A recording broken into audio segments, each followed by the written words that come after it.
Hi, I'm Pearl.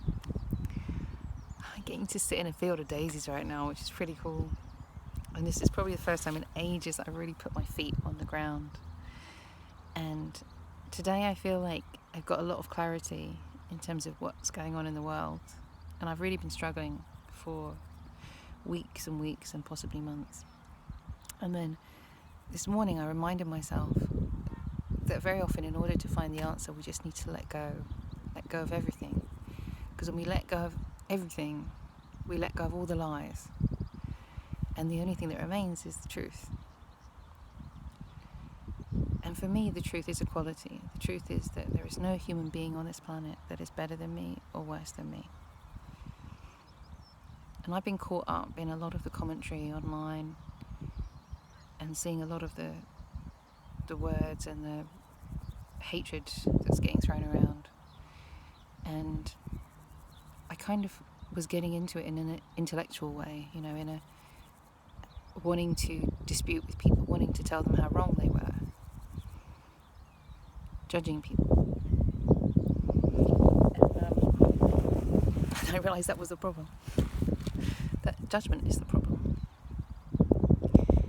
And I'm not talking about not standing up for yourself. I'm not talking about not seeking justice. I'm not talking about allowing people to walk all over you and treat you like a doormat, because that's not equality. That's abuse. That's allowing abuse. But if we look around at the people around us, if we can just look at each other person on this planet and say, no better, no worse. I am no better, no worse than this person because of the colour of their skin, because of their gender, because of their sexuality, because of their religion, even because of their political views. And that's what I'm seeing at the moment is, I understand, I've been very angry during this whole time of coronavirus, and I've seen people behaving in a way that I don't agree with, and I get really angry because I know it's going to hurt people, and I know it's going to cause suffering, and so I judge them, and I get angry with them. And it's important that we stand up. It's important that we do the right thing. It's important that we say. But it's hard to figure that out. It really is. It's hard to figure out what to say and when to say it. But at the very root of it, I can say, no better, no worse. No better than worse. No worse. And I always think, one of the things you have to look at is when we see people who are saying really hateful things and racist things, I see that as a lot of pain and the need to put other people down to feel good about yourself. And for me, when I see somebody being abusive, for me, I look at that person and I think, if that's the way that you were raised by some pretty angry and divisive people. And that's when I start to have more compassion for people. I start more compassion for somebody who was raised to hate other people, because I think that's an awful way. It's kind of a cruel thing to do to a kid, And I suppose that comes back to something that I wanted to talk about. And it's very important that a lot of the time, the things that we're denying, the things that we feel superior to, the things that we cannot accept in ourselves,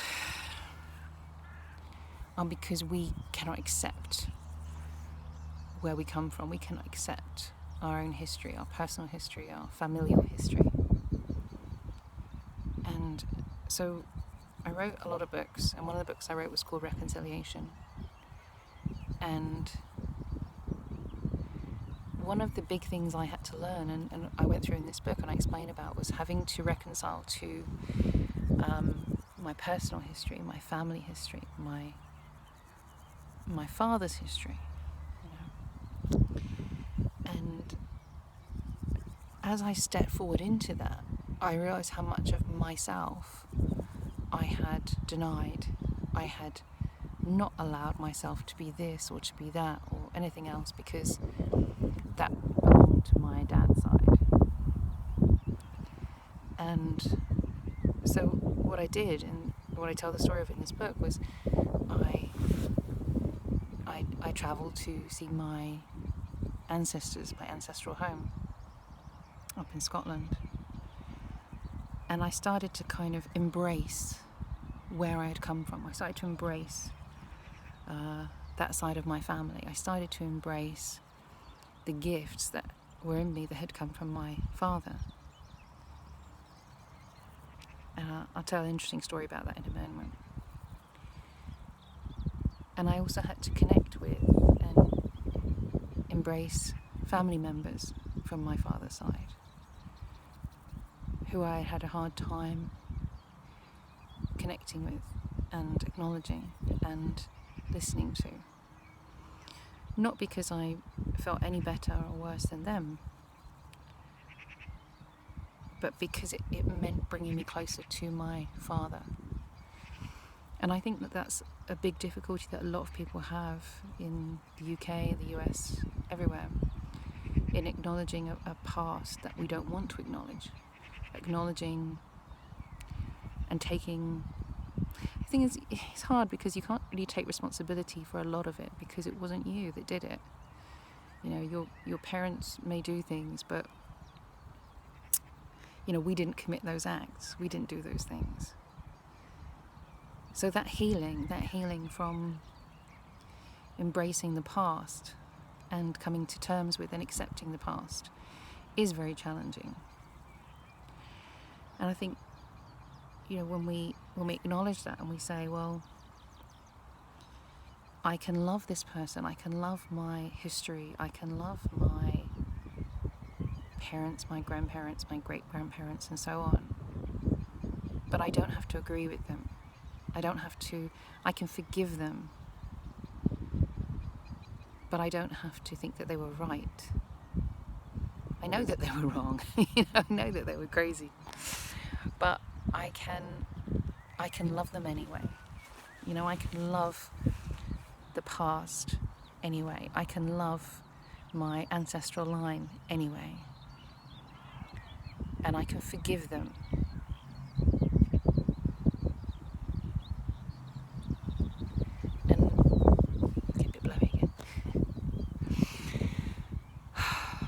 So I just want to talk a little bit about when I went to see my ancestral home in Scotland, all the things I discovered. Now, I'm very glad that I didn't discover that my ancestors were slave owners. That's not to say that they weren't. It's not to say that I could find that at some point in the future. And what I discovered actually was really good because it made me feel more proud of my lineage. And it was that, you know, it was that, now this is something that's hard maybe for some people to understand, is that in England and Scotland, we've had issues. It's like England and Ireland, you know. And so it's really not that long ago that the Scots were seen as very much inferior to the English. So yeah, on my dad's side, the Scottish side, those ancestors were hunted by the English for various reasons. And the reason at that time of this particular story when I went up to Scotland was because the Scottish people refused to acknowledge, I think it was King James, as the leader of the leader of the church. And they said, no, Jesus is the head of the church. And they refused to swear allegiance to the King of England. I know it sounds like an old movie or something, but it's actually very true. And it was very interesting because when I went up there, I expected to see a monument. I knew it was a monument to my ancestor. I didn't realise the whole farm was still there. And his chair was still there, his desk was still there, his books were still there. And I really cried. But yes, there was a big And again, it's a bit like an island, a lot of the you had the sort of English that came in and were kind of taking over things and being the lords, of the area. And the Scottish people were treated like nothing, as if they weren't anything. And with this sort of proclamation from the king, that everybody had to swear allegiance to the King of England. Anybody who didn't could be shot on sight. And of course, my ancestors, being my ancestors, disagreed with this. And the good thing about my ancestors, they were very, very good hiders. And so when the English would come, they would go and hide. And so the English would come and they would ransack the farm and take everything away. And this happened 12 times. 12 times they hid, 12 times. And also they hid a lot of other Scottish people who were hiding from the English. And then my great-great-great-great-great-grandfather wrote a book about it. And there's a monument, and I think it's probably more for his actions than for the book, But writing that book was quite a what's the word? It was quite a brave thing to do as well. But here's the story that might interest you. That they didn't just shoot the Scottish people that didn't agree with the king and the religious thing. They rounded them up and they put them on a ship to go to the Americas and to be slaves. And what happened was, as happened for so many people and so many ships, that they ran into bad weather. And because the ship's captain wanted to claim on the insurance, not just for the ship, but for the livestock that they were transporting, all of those people from Scotland were chained to the ship, which sank, and they all drowned. So yes, there's a lot of stories like this in Scotland, and things are, as we dig into our heritage and we dig into our past, very often we find, my English ancestors may have been doing some bad things, my Scottish ancestors may have been doing some bad things. And I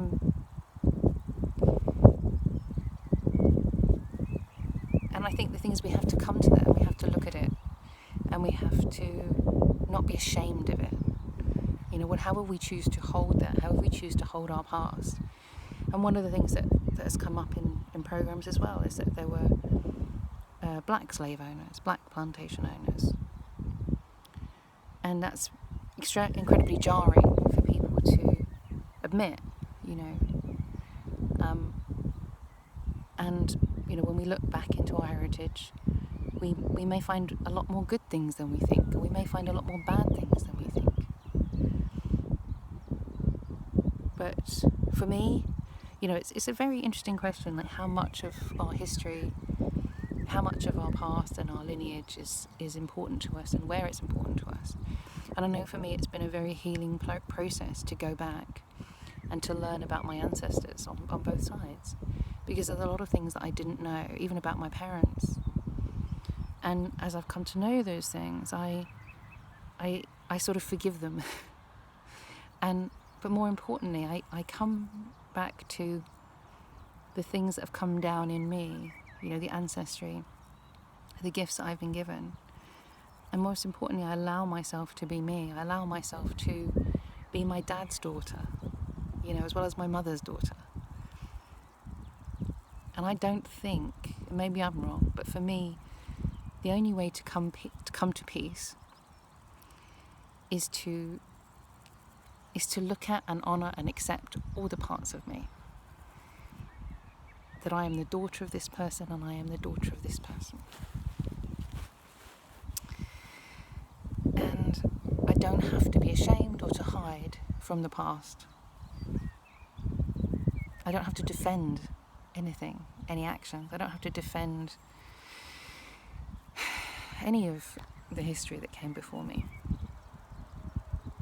But to know it is something that helps me to understand where I come from.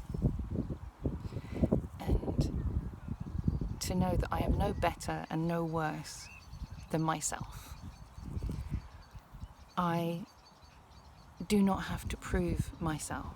I do not have to prove anything to anyone else. And I don't have to teach the way that other people teach. I don't have to be the way that other people are. The only thing that I have to do if I want to be a happy human being, if I want to be a happy pearl, is to follow my path and teach what I have to teach from my heart.